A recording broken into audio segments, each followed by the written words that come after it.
I play tennis a lot. And, a ball hits the net cord a lot.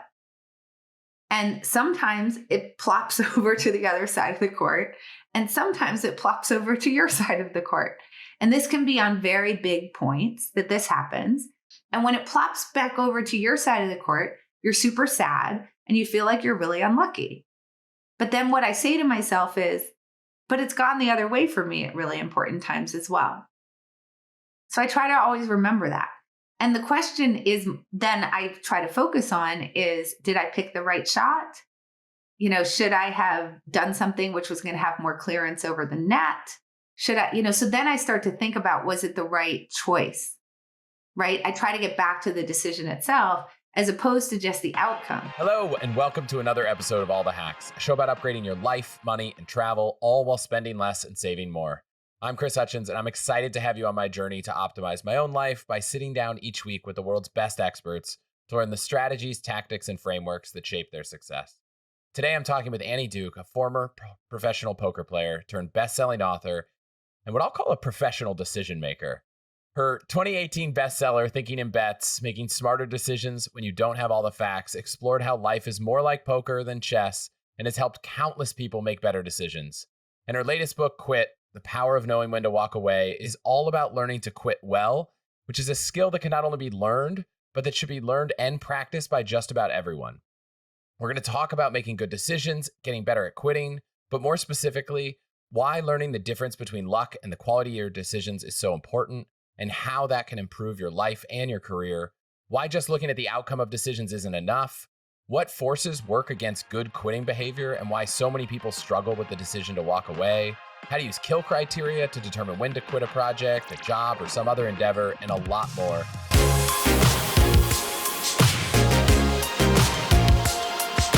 Annie, welcome to the show. Thanks for being here.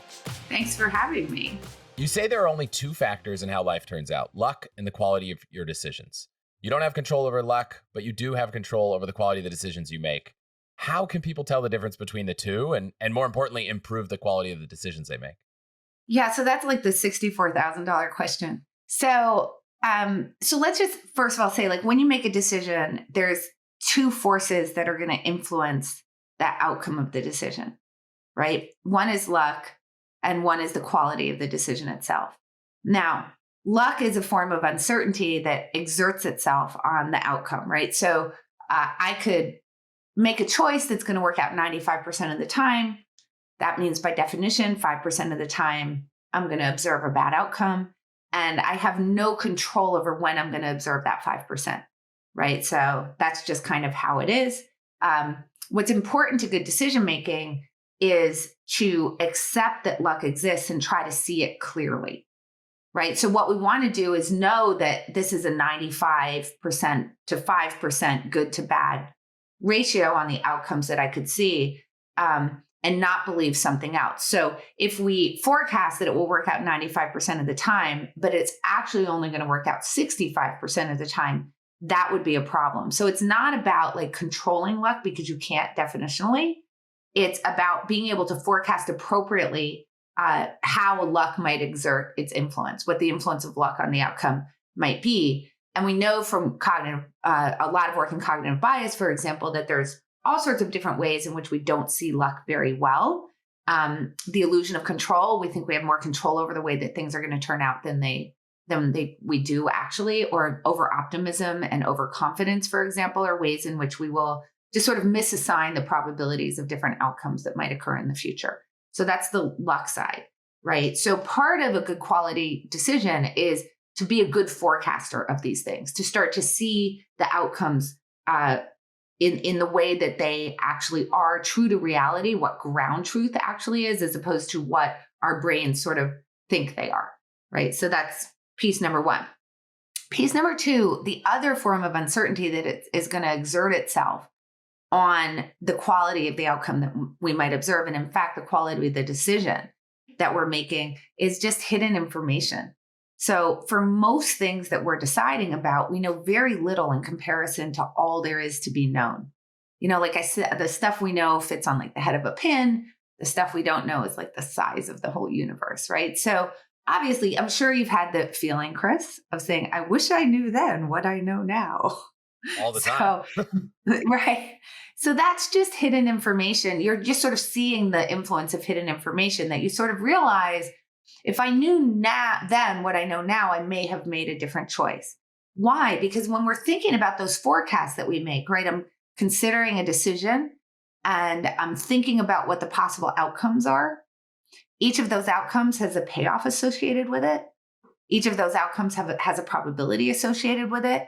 And so when we think about, our beliefs, the things that we believe to be true, they're determining for us how we think any option that we're considering might turn out, right? What we believe to be true of the world is going to influence what we think the possible outcomes are of any decision that we might be considering, what the payoffs are associated with those, and what the probability of those are. And in fact, our beliefs are going to inform other things as well, like what options we might actually consider, right? So we're usually considering more than one options. They're going to inform what we think our goals are. What is the point that we want to be heading toward, right? So beliefs change over time, not as much as they should, but they do change over time. And those beliefs are always going to be imperfect. There's always going to be inaccuracies in the things that we believe, because we're partially behind the veil of ignorance, right? We don't know a whole lot. So that's the second way in which we can think about, how do we actually improve the forecast? So we can consider from the option that we're making a decision about going forward, seeing the luck very clearly. But then we can take a step back and say, well, if beliefs are at the center of that, if they're the foundation really of every decision we make, that's a place that we can really start to focus our energy on improving the quality of the beliefs that we have. Is there a common decision you think people make where this kind of really comes to life? Well, it's like every decision, but one of the ones that I love to think about is hiring, right? So in hiring, we can see all sorts of different things at play, but we can see a basic decision, right? You have some idea of what your goal is, what you want to hire for, what your values are, right? So that's going to be the rec, right? The job description. But that's going to have to do with things like, who's the person that you think is going to be right for the role, right? What's the role that you think you need to be hiring for, which is sometimes not explored enough. Then you get lots of resumes in, right? And you start to try to fit the resumes to what you think that you want. And those are different options that you're considering, different people that you're thinking about hiring. There's other options you're considering, like what's the comp going to be? What's going to be the balance of, say, equity to cash, the balance of, guaranteed comp versus bonus, things like that. But we'll put those aside and just think about the options, which are the people that you're considering hiring into the role. And then for any of those people that you're considering, whether you know it or not, you're thinking about, what are the chances this person is going to work out? What's the chances they're not? Now, we don't often do that explicitly, but it's an implicit in any decision that we make. And there's a lot of luck that influences the outcome. So let's think about that and the hidden information. In terms of the hidden information, as you're considering each of those people to fill the open rack, okay, you have a CV, you have a few references, and a couple of interviews, right? Like they haven't worked at your company for a long time. You don't really know if they're going to be a good fit. You don't know really what their work ethic is. You have a little bit of idea, but you don't really find out most of the things that you would want to know until after you've decided whether to hire them or not. And separate from that, all the people that you say no to, you have no idea how they would have turned out, right? So we can see this hidden information problem. Like I sort of say, like with hiring, it's kind of like marrying someone after like a couple of dates and two friends telling you they're cool. Right? People do that, by the way. And what do we all think when they do that? Wow, you're kind of nuts. When they're like, oh, I'm in love. And your first date was a week ago. You're heading to Vegas? Really? But that's kind of what hiring is. It's like eloping to Vegas after a week. right? Because of the hidden information. And then what happens is that you find things out after the fact and you say, I wish I had known that before I hired them. And then in terms of luck, when you hire anybody, the probability of the person working out, it depends on sort of how you cut the data, is around 50-50. And, that's just a lot of luck, right? Like you sort of think they're going to be a fit. Do they turn out to be a fit? Does something happen in their personal life, like after you hire them, that you couldn't have known about beforehand? So on and so forth. So it's just a very kind of noisy, it's a noisy decision. Now you can do things to improve the quality of the decision, to increase the probability of getting a good outcome to somewhere between 60 and 65%, but that's about as far as you can push it because it's just too uncertain. So hiring is one of those places where it's like super clear that you can see the problems with this kind of decision-making. Investing is another. But there's obviously a huge influence of luck on the way that your investments turn out. Just look at the pandemic. Nobody had control over that, right? And it had all sorts of effects on the stock market.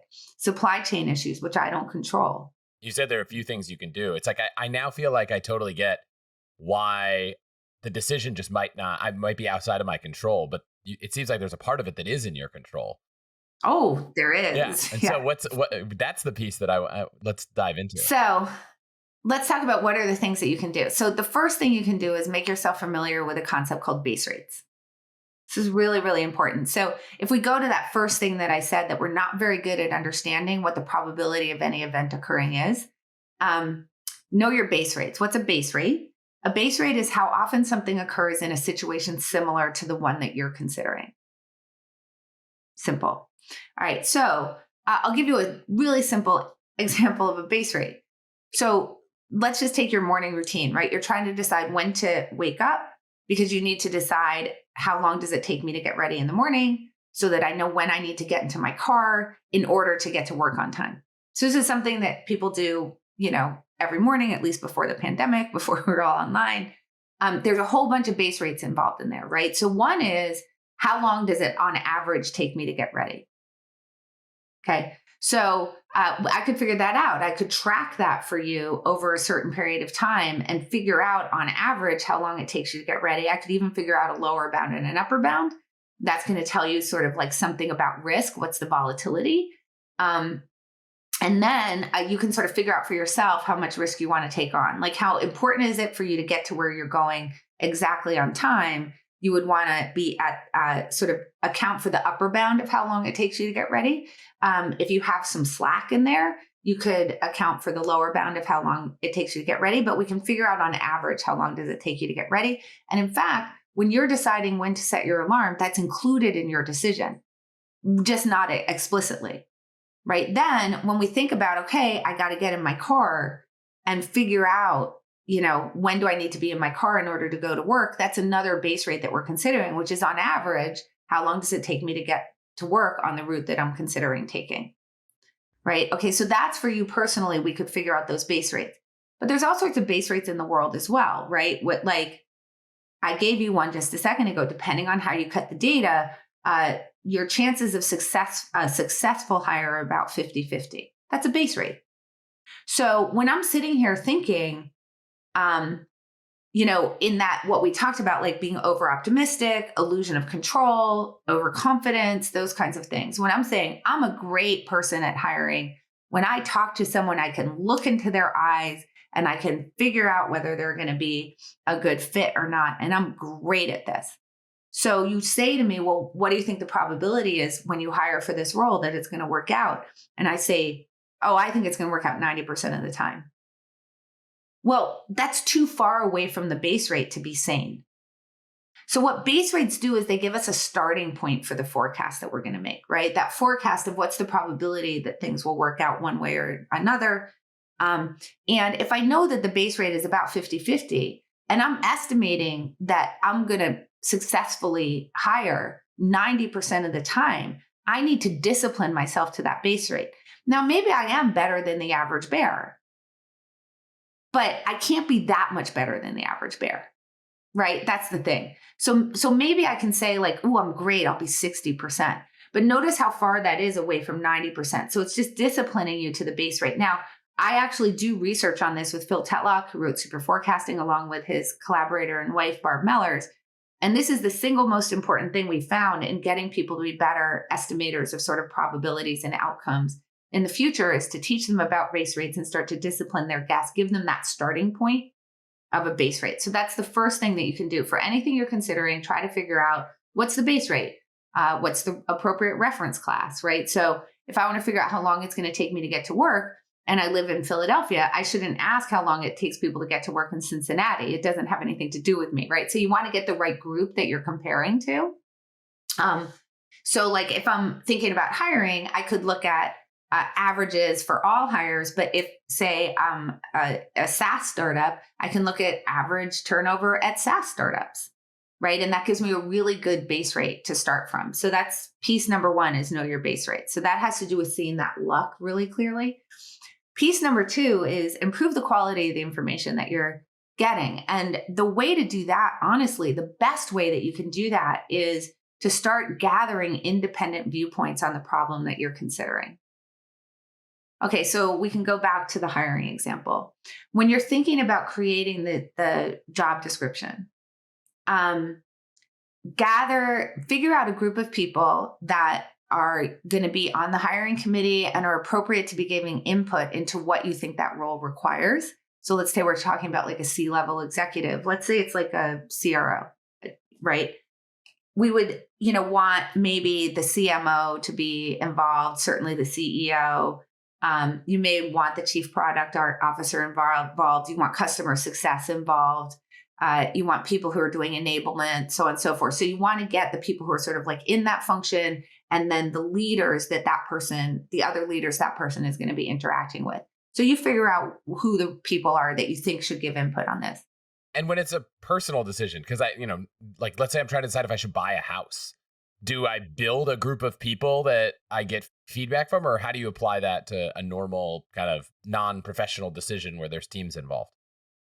Yes, 100%. You should find people that you get opinions from. But here's the really important thing. So what I was about to say is you need to ask them independently and asynchronously. So you just send out to them, write a job description. For C-level, you would have them write a job, you would do a little more work, write a job description, describe this person to a recruiter. And you're asking them to do this all independently. What are the near-term challenges, near-term opportunities, far-term challenges, things like that. So you're just asking tell me independently what you think this role should be. Now, why are you asking them independently? Because otherwise they're going to influence each other. Okay, so when you're asking for yourself, your own self, you want to use that same principle of how do I get independent information? And that's to say, you give them a bunch of facts. I'm thinking about buying a house. I assume you're currently renting in that case. Maybe I'm currently renting. This is the location I rent in. This is how much money I pay in rent and utilities. This is how much I'm making. This is the estimate that I have of my job stability. Here's the area that I'm thinking about buying in, whatever. You give them the facts. Now notice, nowhere have I said, but here's my concern, right? Like renting gives me all sorts of flexibility. If I get a house, then I'm kind of tied down to that house. And what if I don't like it? And I'm thinking that maybe given the percentage of my total net worth that I would have to put into the house, it's too much, which is the way that I would normally ask. Like if you're sort of left to your own devices, that's the way you ask things. In the simplest sense of if I say to you, like, I thought Queen's Gambit was like such a great show. What did you think? Right? Like you've done that before, right? Yeah, we all do that. We all are very confident. But what you want to say is, did you watch Queen's Gambit? And you say, yes, I assume, yes. And then I say, what did you think of it? And I completely withhold my opinion from you. Now, this is really hard to do. It's incredibly unnatural. We think about our opinion as being important data for the other person to have. But the issue is that the opinion that I'm about to offer you is actually the information that I'm trying to get from you. So if I give you my opinion first, I'm not going to get your opinion in a way that's actually going to be helpful for me. So instead, what I want to do is just offer you up the facts that you need in order to give me a good opinion, and then just get your opinion back in a uncontaminated way. So when I say I'm currently renting and this is how much my rent is, and this is my family situation, and this is how much money I have saved, and this is how much I make, and I'm thinking about buying a house, I would just love your opinion on that. Tell me what you know. Tell me what you think. Right. So I've given you the facts that you need, and now you can tell me all sorts of things about what you think. And what you want to do is get a good range of people who have kind of differing schools of thought, if possible, and find out what they think. And then explore that. And then you'll have collected all the data. You can go back to them and say, well, I had another opinion that was kind of saying this. I'd love to hear what you think about that. But you've allowed them to express themselves in a way where they don't have to disagree with you. They don't know what you already think. Because mostly when we're having conversations, we're just trying to affirm the other person. So even if I did disagree with you, or you disagreed with me and you thought The Queen's Gambit was a terrible show, you would say it in a super nice way. Instead of me just saying, what'd you think of The Queen's Gambit? And you're like, oh, I thought it was horrible. Yeah, it's much more stressful on the other side. Someone asks you a question with no opinion. You're like, oh, I don't know what to say. I don't want to offend them. Right. But you have to give people permission to do that. Say, look, I'm really trying to just get your opinion here, so I'm not going to tell you what I think. Because this is a really tough decision for me and I need your help. Understanding the base rate so you kind of have a sense of what you're expecting, which I guess we can get into how that might affect resulting in the future, knowing that you had an opinion and you weren't as far off and you don't judge your decision incorrectly. And then asking people with kind of a more objective manner to get their feedback. Any other big things to make a better decision? Yeah. So, well, do you want personal or business? Because I think personal is probably going to be much more relevant. Right. So improve the quality of your decisions. As much as possible, try to write things down that you're deciding about. Get other people, trusted advisors, particularly people who have different points of view with you, are really important. Here's a really important one. You have to give permission. So when we're trying to seek information from other people, we think that permission is implied for them to say whatever to us. But we have to actually offer that permission, and they have to be willing to give it to us. So I'm sure this has happened to you. You like fire someone or you break up with somebody or whatever. And as soon as you do that, you have a whole bunch of friends who say, oh, I'm so glad you did that. I thought you should have done that like 6 months ago. Has that one happened to you? That one hasn't, because my wife and I started dating, 2004. So it's been a long time since I've had that conversation. I'm sure it has, but boy, has it been a while. But like, or you fire someone or you quit your job or, yeah, for sure. Whatever. And people say, I bet you might have said it to somebody when they break up, like, oh, I'm so happy because really wish you would have done that sooner. So this is like a really common thing that happens. Oh, I'm so happy you quit your job. You're like, you were so miserable every single day. I knew you should have done that like a long time ago.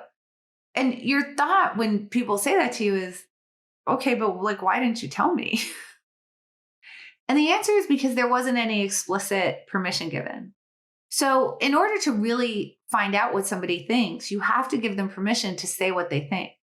Yeah, I saw this so much in venture capital that I would be in meetings with other venture investors and they'd give feedback to founders saying, oh, like, I think it's like pretty good, but it's not a good fit. And then after they'd turn to me back, God, that company's horrible. It's terrible. I was like, we should have just told him that. That's right. And I think everyone feels bad telling them that.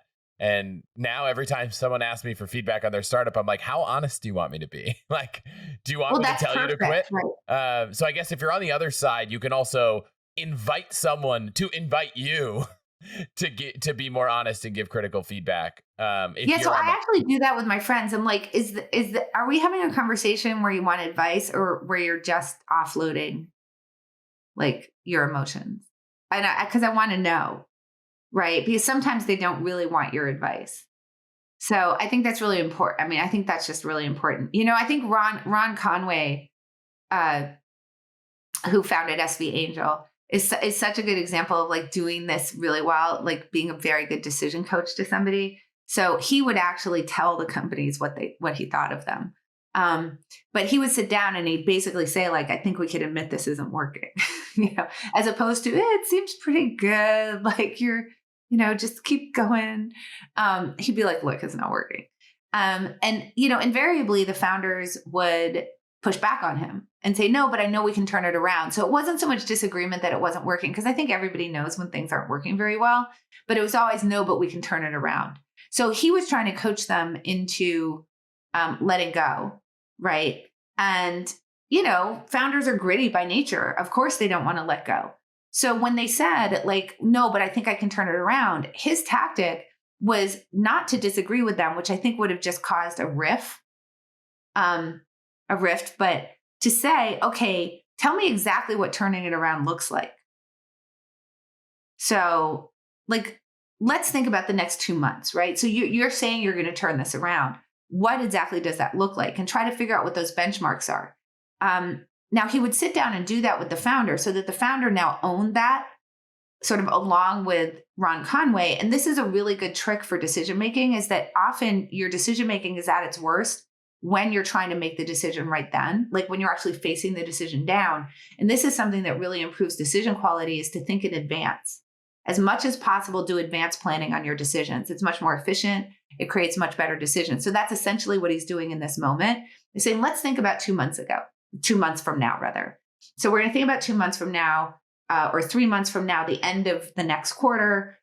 Let's think about what this is going to look like when you've turned it around. And then basically they just set it, a set of benchmarks. And then in 3 months, you can sit down with them and say, but you haven't hit them. And we agreed that that's what it looked like. And that actually makes those decisions a lot cleaner. And you can do that with your personal decisions as well, right? Like if you have we're all in these situations, like you have a relationship where it's just not going well, but you feel like you can turn it around. You feel like you have so much time invested and you do love the person, but you're like unhappy, but you can make it change. There's kind of two things to do, don't face the decision down right then. Figure out, but what does change look like? So at that moment, say, how long am I willing to tolerate the status quo, the way that the relationship is right now, or worse? What do I need to do I think, in order to turn this around? And then however long that is that you're willing to tolerate the status quo, figure out at the end of that time period, say it's 6 months, what does change look like? What will it look like when things have actually turned around here? You can do this for a job, right? A job that you're miserable in. What do I need to do? What will it look like that it's actually turned around? What will have changed? And the reason that you need to do that is because when you're actually facing down the decision, that's when you're most likely to be rationalizing things away. That's when your forecasts are going to be really inaccurate. That's when the things that you want to be true of the world are going to influence your actions the most. It's when everything kind of goes to crap. And the way that I try to sort of put it to people to get them to understand this is that you can say all you want that you don't want to eat sugar, but when there's a cupcake right in front of you, it's really hard to say no. And that's true not just of like cupcakes or pizza or whatever that are, it's sitting right in front of you. It's also true like when you're facing a breakup or you're facing having to fire an employee, which isn't fun, or you're facing wanting to quit your job, right? Or break up with a friend or whatever. These things are very hard to do because it's that moment where we're worried about all the time we've put into something, whether it's that moment where you go from in a state of failing to having failed. Because as long as you keep going, you might turn it around and not have to actually sort of put that failure on the books. Like if you buy a stock and you bought it at 50 and it goes to 30, as long as you hold, you could get back to 50. Yeah, but selling now is kind of accepting that. It's accepting that. And that's really hard for us. So that's why we want to think about both. How do we ask for permission for people to tell us the truth? How do we explicitly ask people if they want the truth? Right? So we need to have both of those things going on. And then how do we also figure out how the person can receive the truth? And that's true whether we're coaching somebody else or we're thinking about how we can do this for ourselves.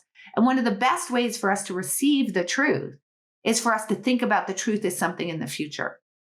So in the investment example, this is a very common thing. It's, I have some stock and I know I should probably sell it, but, now that I want to make sure it goes up, in advance, obviously, it would have been great if I had said, you know what, if this gets to this point, I'm going to sell it. And you could even go as far as to set up the order so that you force yourself to do it. You can put in a stop loss order, yes. But let's say I didn't do that. How do we get past that point? What can you tell someone just or coach someone through it? Is just do it. But sometimes that's hard to just do it. No, I don't mean sell it now. Oh. I mean, put in the order now. Yeah, but let's say I'm in the moment. What does it need to be trading at in a week? Okay, so you're saying if you're worried now, then set it for a week from now. Don't try to make the decision today. Try to make a smaller future decision, even though you're dealing with it in the present. So look, in an ideal world, you would do it right now. Yeah. Right. And one of the ways that you can do it, one of the ways that you can get to doing it right now is to ask yourself what you could do with that $30. So this is a helpful tool. So you bought it at 50, it's now at 30. You don't want to sell it because you're worried about losing the $20. Okay. But that $20 is already lost. So this is something called the sunk cost fallacy. It's not just about stocks. It's about I'm in a job and I want to quit, but what about all the time and effort I've put into the job and the onboarding and the training, and then I'll have just wasted all of that.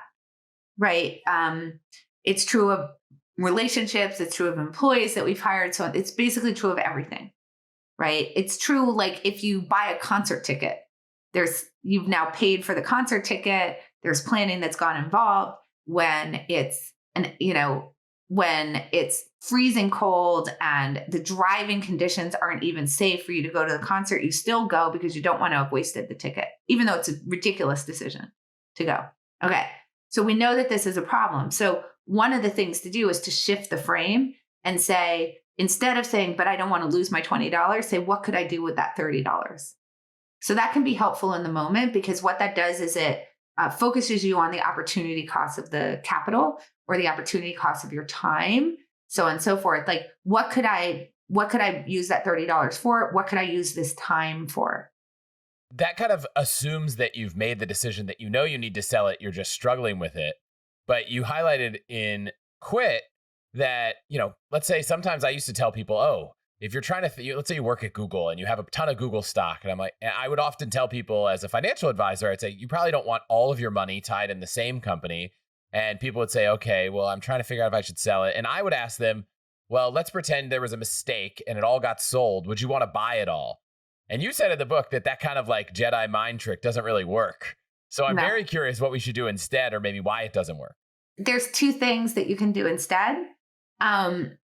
One is advanced planning, which we've just talked about. So advanced planning combined with a pre-commitment contract.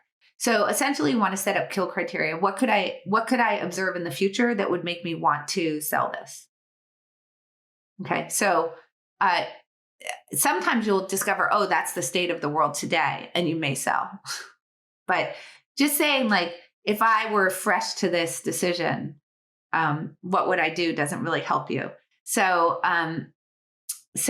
the first thing is that you can think about it. You can do this advanced planning. You can set kill criteria. Kill criteria are just what we've been talking about. What are the signals that I'm going to see in the future that would tell me that I should walk away? Okay. And this is actually going to get you to walk away sooner. You won't be perfect, but it will help you do it. So if you talk about like a stop loss order, for example, people cancel them all the time. But the thing is, not everybody does. And I might cancel some stop loss orders, but not others. And that means at least I'm selling some things sooner than I otherwise would have. So that's good, right? So a little bit of progress goes a long way. But we want to always be thinking about kill criteria. So that's like, I'm so miserable in my job, but I don't want to quit because maybe I have equity in it or whatever, but it's like the cost benefit doesn't look good to me right now. What would have to happen over the next 3 months in my work that would tell me that I've turned things around? What would I see that would tell me things are still bad? Write that list of things down and commit to an action associated with any of those things. So I think one of the simplest examples of a kill criteria is when people mountain climb. There something called the turnaround time. So when you're climbing Everest, they have turnaround times for each day's climb. So there's base camp, camp 1, 2, 3, and 4. 4 is when you would actually head toward the summit, but you have to sort of go up and down in between those camps in order to get acclimated to the altitude. And for any climb that you do on the day, including summit day, they have a turnaround time, which is set because they don't want you to descend in darkness. So for example, on summit day, when you leave camp 4, the turnaround time is 1 p.m. And what that means is that if I'm not at a certain point at 1 p.m., then I must turn around. Now, why do you set those times? Well, because of summit fever, right? Because we know that people will continue in very bad circumstances up to the summit, even when visibility is bad or the climbing conditions aren't good or there's a snowstorm. There's famous books written about it. John Krakauer, Into Thin Air, talking about a year when a whole bunch of people got injured and 4 people died because they just continued up to the summit. So those turnaround times are meant to make it much more likely that you're actually going to turn around when it's no longer safe to be climbing, knowing that when you're facing that decision down, you're not going to be particularly good at it. So that's piece number 1 is think in advance and set turnaround times for yourself, basically. Thing number 2 is get a good coach. So when you're coaching people about Google and their stock, you're giving them an outside perspective that's more likely to get them to do it today. So notice they're not saying for themselves, what would I do in this situation? That's not really the important thing that's going on there.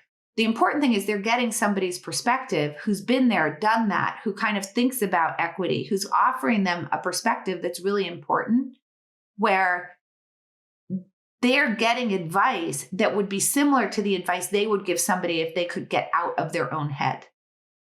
So that is really helpful, is to get yourself a quitting coach, which is what you're saying to them there, right? So that's offering them that perspective that allows them also to sort of get out of the moment. What Daniel Kahneman says, the Nobel laureate, is don't make a decision when you're in it. Okay, so notice both of these things are trying to get you to not be in it. One is to get you to think about the future. The other is to have somebody looking in from the outside who can allow you, because they're not in it, to see the way it looks to somebody else. Or we could think about it a different way, the way it would look if you were standing in their shoes. Now, the best thing to do is to combine the two, which is what Ron Conway does. So he acts as a quitting coach. He tells them things aren't really working out here, or I think this would be a good decision. But when they disagree, he then turns to kill criteria and coaches them through that. And is there something to look for in a good quitting coach, like a particular profile of a friend or a colleague? Yeah. I love the way that Kahneman put it to me. Find somebody who loves you, but doesn't care much about hurt feelings in the moment. So his quitting coach is Richard Thaler. He has a Nobel laureate for his quitting coach. Yeah, I assume most people listening don't have that luxury. No, I don't. But what's he saying there? Find someone who loves you, but doesn't care much about hurt feelings in the moment. You need someone who cares about, who really has your best interest at heart. Really important. So this is not, right? To be clear, it's not your hype person. It's not the person you call who's always pumping you up and giving you compliments. No. It's almost like the exact opposite of that. Someone who really cares about about how you do in life, who really is rooting for you, but isn't concerned about hurt feelings in the moment. Because why don't we tell somebody the things that we see? Because we're afraid they'll be sad, right? Who wants to deliver the news to somebody? When you're talking about the VCs who are yeah, it's pretty good. I think you're getting there with the product market fit. And then the person walks out of the room and they're that's just a dead company walking, right? And it's oh, hold on. Why didn't you tell them? Why? Because they don't want to hurt their feelings. They don't want to be like the Debbie Downer character from SNL. But the problem is they're doing a tremendous amount of harm to those founders, right? That's the problem, is we think that we're sparing them harm. We think that we're being kind by not telling them the truth right now. But what we're actually doing is harming them. because the founders aren't getting feedback that they need to get, right? So there's all sorts of things that could come from that feedback. One is they could stop. They could return the capital to the investors. That's a good thing. That's capital that can be used for other opportunities that might be better, right? They can free up their time. Anybody who's a founder is, for the most part, super smart, super driven, really gritty, right? And that their time is incredibly valuable. And if they're spending time on something that isn't worth that time, then you are doing them harm by not letting them know that so they could switch and turn their attention to something better, something more worth their time and their brain power. And then the other thing is that it's a real disservice to their employees, because the people who are working at a startup, as you know, Chris, are generally working for very low cash comp, but lots of equity. So once you determine that the equity isn't worth their time, you ought to free them up. And what's interesting is that founders will often say, I owe it to my employees to keep going.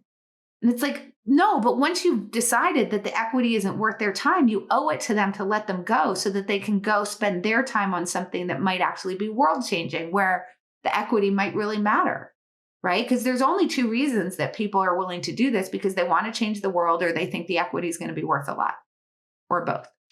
So once you figured out that none of those things are true, let them go. So when the VC is trying to spare their feelings, look at all the harm that's coming from that, right? You're allowing someone to be a dead company walking for however long until, I guess they can't raise another round. That's months and months and months and months, sometimes years, that you're trapping people in a losing endeavor when you see something else. And so when you're looking for a quitting coach, this has to do with like that. First of all, that permission giving. You have to be clear with the person that you want to hear the truth. And then you need to go find someone who really has your long-term best interest at heart, is willing to say the hard things to you because they love you. Yeah, I have a few people like that for some decisions. And then for others, it's a little tough. I briefly want to go back in time to talk about base rates for a second, because I just thought of Okay, because I love base rates. It's like my favorite topic, for real. Yeah. So when I think about base rates, it reminds me of kind of the whole premise of thinking in bets, which is that, and it really brought to life the idea of asking someone want to bet, right? Like the fact that we think of that, these beliefs, we have these ideas that we think are so certain, and we're so confident, I'm going to hire someone, they're going to be the best, is really just thinking about everything in life as a bet, and challenging yourself to put certainties around things, even mundane, silly decisions, kind of the best way to rewire how this all works in your head? Oh, I think so. Absolutely. So here's the thing. When I say to you want to bet, all I'm doing is making you examine the assumptions that are going into your statement. Yeah. One for my wife and I is always just like remembering something. I'm like, oh, I'm totally sure that, our daughter's preschool is starting next week. And like, right. Do you want to bet? My wife didn't ask that, but if she had, I would have been like, well, I don't know if I want to put all my money on the line. Right. Because what it makes you think about is like, there's a couple things. Well, what does the person who's betting me know that I don't know? So in some sense, when I say want to bet, I'm acting a little bit as a coach to you, because I'm telling you that I have a perspective that is different from yours. If I'm willing to bet, that means that I'm saying that I believe something different than you. Okay, so it's automatically making you start to think like, well, what's a different way to look at this, right? And then you have to start examining like, well, exactly how sure am I of this? Like, so this is, my husband and I talk like this all the time, right? Where generally where it is like, well, what's the price? That's what we end up doing, which is just a way to say, what's the probability, right? So we don't think about bets as just like dollar for dollar. Like, he might say that, let's say that it's an election, right? And you say, I live in Pennsylvania. So let's say you say like, I'm sure John Fetterman's going to win the election, and someone says, want to bet. You could immediately say yes, but then the response would be, well, what's the price? Are you willing to lay me a price? Are you giving me a price? So in other words, like as an example, if I say to you, I'll bet $10 for every dollar that you bet, I'm telling you that I'm very certain that I'm right, because I'm risking a lot compared to what I can win. But if I say no, no, no, no, no, right? So the implied thing is like if I say I'm 90% sure of something, I should be willing to lay you 9 to 1, $9 for every one, right? But as soon as I'm like, what? When you say, okay, I'll take the 9 to 1, and I go, wait, no, no, no, no, no, like even money. Then what I'm saying actually is I think it's 50-50. And I was, I wasn't really thinking about it. So it's like a good way to kind of be like interacting. And I can tell you that I do this with little things and big things and whatever. It's actually kind of fun. Once you start like, well, what price do you want to lay? And we always bet $1. Okay. It's really fun. So, but I think that the thing that's really important about the betting, and this is so crucial to good decision making, is that it forces you to make the things that are implicit in the decision you're making explicit. Okay. So as an example, the simplest example is one of the things that is always implicit in a decision you're making is your forecast of the probability of different things occurring. In other words, whether you know it or not, base rates are part of the decision making. So when I say to you, I'm going to meet you for dinner at 7:00 and I promise I'll be on time, and you say, want to bet, implied in that is that I must have a tendency to be late. And the question is, how much of a tendency do I have to be late? And how willing am I to say to you, yes, I'll bet you that I'm going to be on time. Right. So when I say things like that, and then you bet back, those are all things that have to do with base rates. Right. You could say something like, I know the stock market is going to go up this year. Well, that's a prediction of the future. And if I know the base rates, I may bet you on that, depending on what you're willing to lay me, right? Because the stock market goes up actually somewhere between, it depends on how you measure it, 65 and 75% of the years. It will go up. So if you say I'm 100% sure it's going to go up this year, I might bet you. Because now what I'm doing, I would take that bet because there are actually options out there I could use to arbitrage your confidence. That is true. That is very true. But I'm not involved in the arbitrage. So you can hedge away. I'm just going to take my bet. And then maybe I'll hedge it as well. But the point being that, when somebody says want to bet, it's like when you say, I think this person I'm going to hire is going to work out 90% of the time, and I bet you, it makes you actually go through and start thinking, well, wait a minute, why do I believe that? Remember, one of the things that we want to do in order to improve decision making is to start thinking about what's the quality of the beliefs that we have that go into any decision that we're making. And part of that is making the implicit explicit.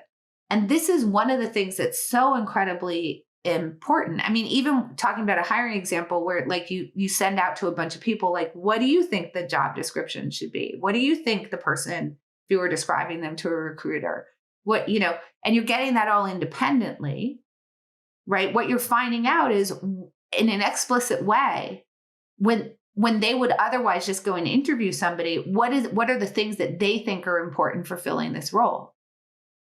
And now you've made that explicit in a way that you can, first of all, examine it, which is incredibly important, right? We have to be able to examine our decisions. And that means that we have to actually make all this stuff that's sort of in our gut explicit in a way where you can examine it like an object. You can walk around it. You can have discussions about it. I can see that you have a different perspective. And when we see that we have a dispersion of opinion, we can sort of dive into that dispersion to see where the gaps are, to see why you believe something different about the world than I do. And this is the way that we start to learn really fast. It's the way that we start to get our decisions to be much more accurate. But there's a side effect of this making things explicit, which is that it allows us to close feedback loops a lot better. So now when we do actually start to get some sort of set of outcomes, right? When we see an outcome, we can actually now go back and say, what did I believe at the time when I made this decision? And we can understand, here were my beliefs at the time. Here's what I found out after the fact, right? Let me go back and figure out, did I already have these outcomes in my set of possibilities? Do I feel like I had the probabilities right that those were going to occur? Was there stuff that I learned after the fact that I didn't know beforehand? Could I have known it beforehand? Could I know it going forward? So like as an example, if I'm just thinking about like, when should I leave for work? Right. And I wouldn't write this down because it's a more mundane decision, but I'm actually explicitly thinking about when should I leave for work? How long do I think it's going to take for me to be here? How bad is it if I'm late? Right. And I decide in an explicit way, it's not very bad if I'm late today. I don't really have any important meetings for the first like hour and a half of the morning. So I've got a little bit of leeway. So I'm really going to leave according to what the average time it is for me to get to work. So now I go and there's some huge accident on the highway. And I end up being like 45 minutes late to work. Okay. So do we look back on that and say that that was a mistake, which is what we have a tendency to do, right? Do we look back and say that was so stupid? Why did I leave so late? Well, in this particular case, it wouldn't make sense to do that because you took it into account, right? You sort of knew there's some possibility of bad things happening on the road. You don't really have control over whether there's an accident on the road or not. And that you had a lot of leeway because it wasn't a big deal if you were late that morning. So you took all of that into account and then a bad thing happened, but that doesn't mean that the decision was bad to take that risk on, right? Whereas if I'm deciding to leave for the airport, I may say, well, I can't miss my flight. This is the only flight that, they have today to the location I'm going. So now you may leave a lot of time for just that type of thing, like, bad traffic or an accident. So what are you sacrificing for that? Well, you may end up spending an extra hour hanging out in the airport, but you make sure that you get to your plane on time. Now, just as in the reverse case, when there is no traffic and the roads are totally clear and you get to the airport an hour early and you find yourself sitting around, bored in an airport lounge, you also shouldn't think it was a mistake. Because in an explicit way, you thought about what your risk tolerance was. You thought about the base rates, how long it could take you to get to work. And you took that all into account when you made the decision. And this is what we need ultimately in order to be good decision makers. If you think about in advance the likelihood of, the outcome happening, that makes it much easier to reflect on it.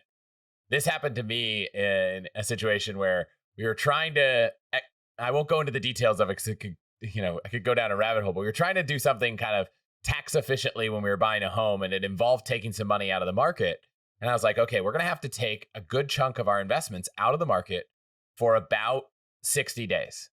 And data showed about what the return on average is for 60 days. And so we knew that, we knew about what we thought we would lose out in those 60 days. And we knew the upside of going through this entire process to buy the house in this specific way. And the only X factor was that in those 60 days was our last presidential election. So we were like, we were a little anxious about this because there's this thing that could really move the markets.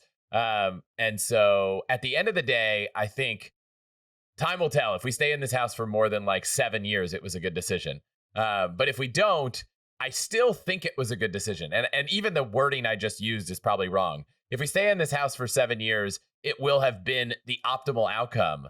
But no matter what, it was the right decision. And I just have to keep harping on myself when people say, oh, is that a bummer? You might have lost out. It's like, well, I made the best decision with the information I had at the time. And I can feel good about that as hard as it is. That's still, I don't know if you have any tips for getting over that emotional angst of like, it's really easy to know you made the right decision. But if the right decision made you lose money, it's still hard to deal with that.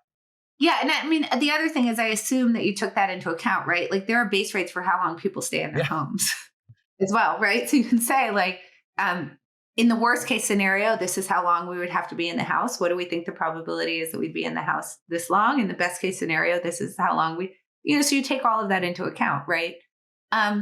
One of the things that I do, again, is to always change the frame. Well, how would I feel if it had worked out? Yeah. I guess in the last presidential election, there's other factors, but just from a financial standpoint, how would I feel if it worked out?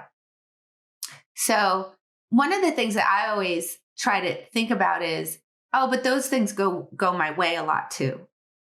Right. So like I'll take a really simple example um, where, I play tennis a lot.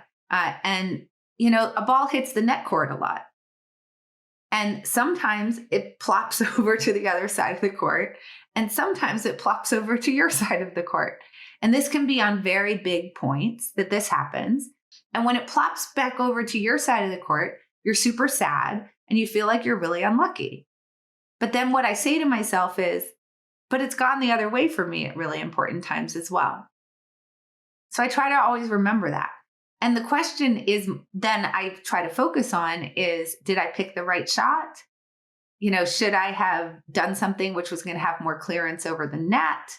Should I, so then I start to think about, was it the right choice? Right? I try to get back to the decision itself as opposed to just the outcome.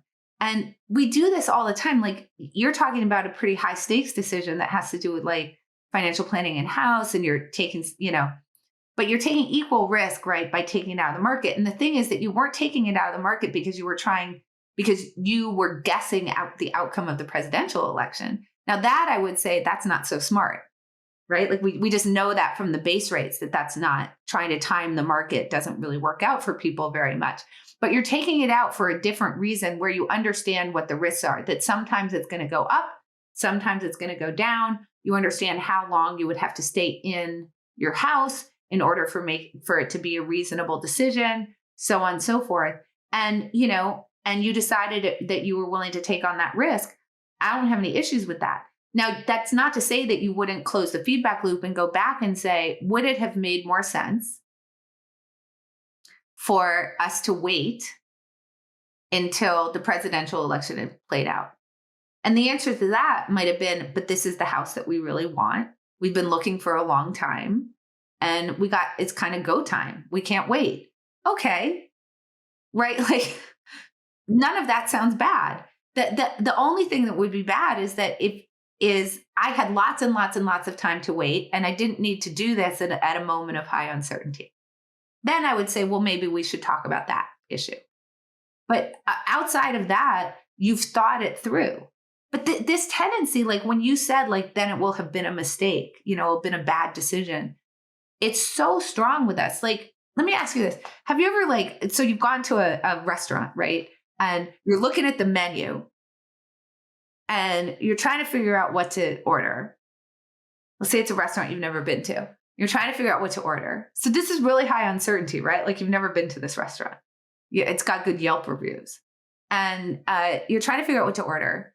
And you narrow it down to a couple of dishes. And then, at some point, people got to start, you just got to order. And so you do, and you get the food and it's disgusting. It's like yucky.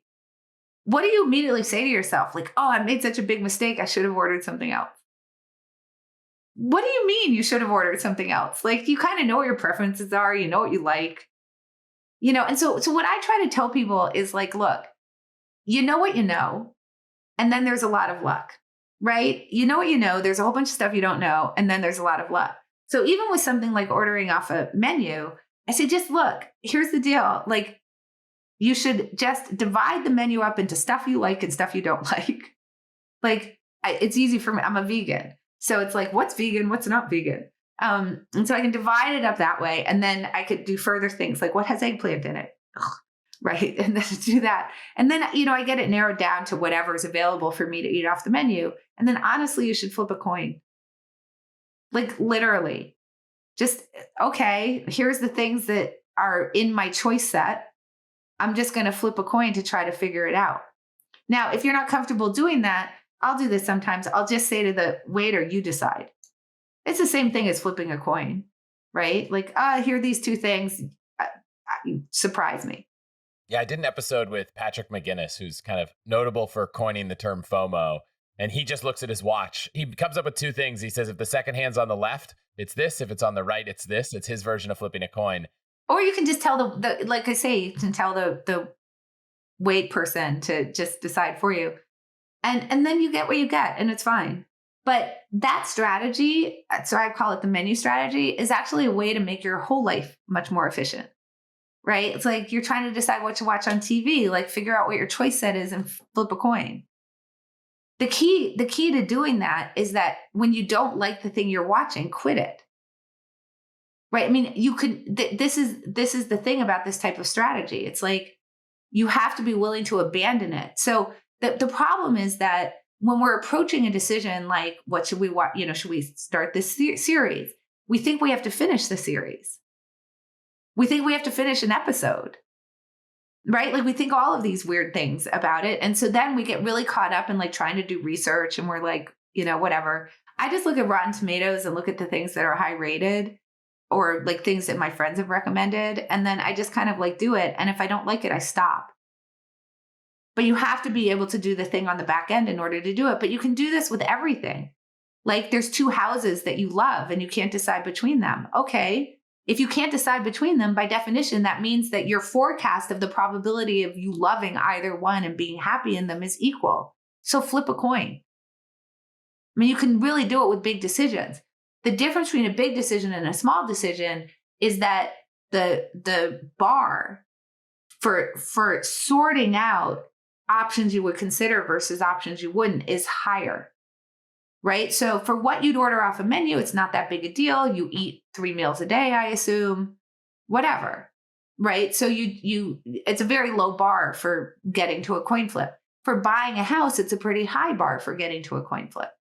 And that's all that you need to think about is what's the threshold? Yeah, I love this idea because I have an example I've mentioned in the past of we were going to Greece and we like found 3 hotels and they were all pretty similar.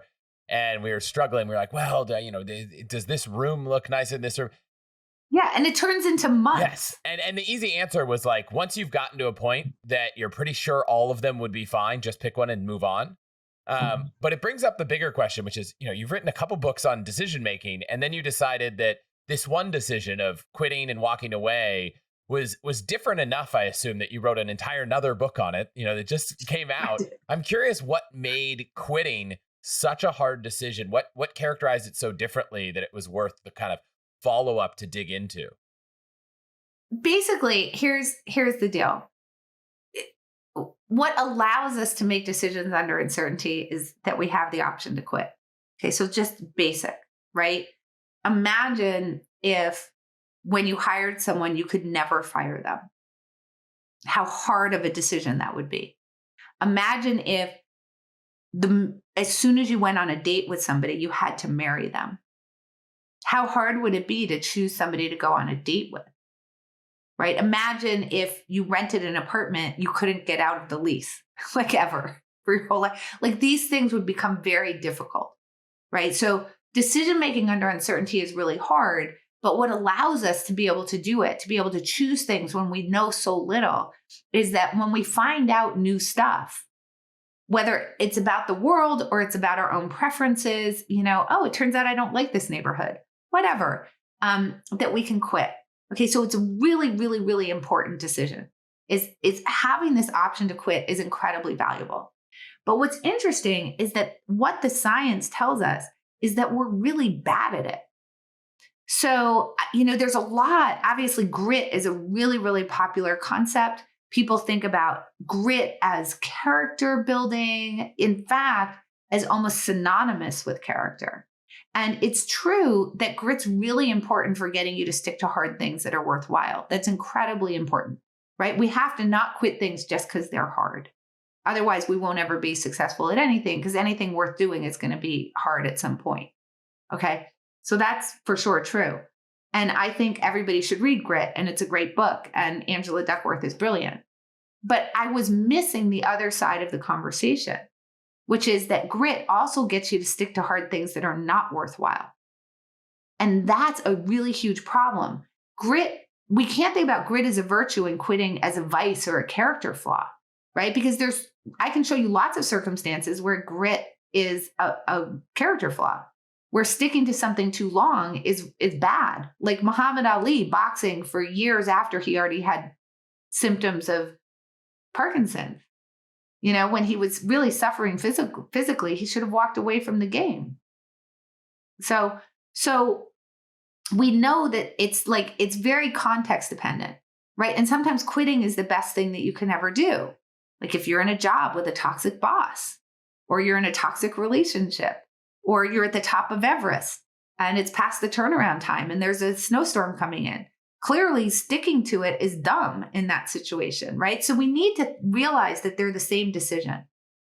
And one is not good and one is not bad. It's very dependent on context. And then when you start to look and dive into the scientific literature, it turns out that there's just